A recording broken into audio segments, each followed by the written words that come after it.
Donc vous cherchez soit des images de sport dans un moteur de recherche d'images comme Google ou Bing ou autre chose. Vous pouvez rechercher aussi, si vous voulez, à la place des images de vue de villes. Vous pourriez même chercher aussi à la place de City View, Street View, c'est intéressant aussi. Alors ce que je recherche ici, ce sont des images qui ont beaucoup d'éléments dedans, de la richesse dans les éléments, dans les images, beaucoup d'éléments, donc pas des images pauvres au niveau visuel, parce qu'on va travailler sur les images. Et ce qu'on va voir pour commencer là, c'est la technique de création artistique avec la palette historique dans Photoshop.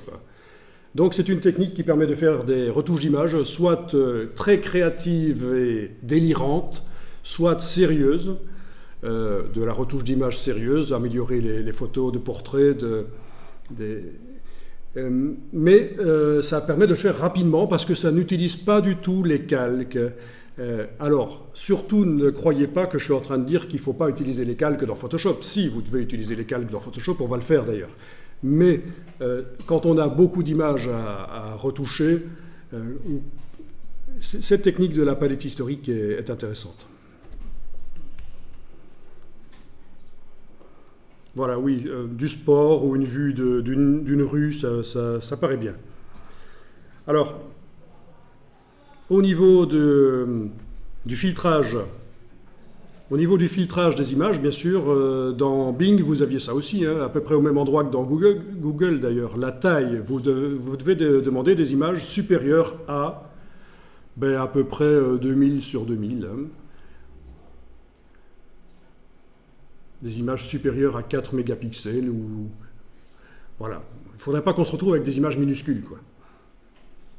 Notez que j'ai tapé entre guillemets ici public domaine, vous n'êtes pas obligé de le faire vous pour l'instant, mais moi je l'ai fait pour trouver des images du domaine public, donc des images qui en principe, mais il faut toujours vérifier quand même sur le site qui contient l'image quels sont les droits d'utilisation.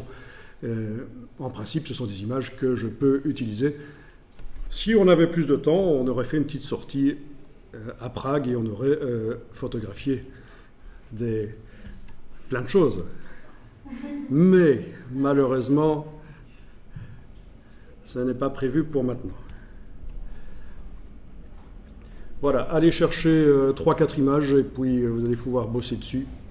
De jour ou de nuit? De jour ou de nuit, peu importe. Tant qu'il y a quand même pas mal de choses à voir dans l'image. C'est des images visuellement riches. Alors ça n'a pas une importance énorme. Les images ici, tant que vous arrivez à faire l'exercice et comprendre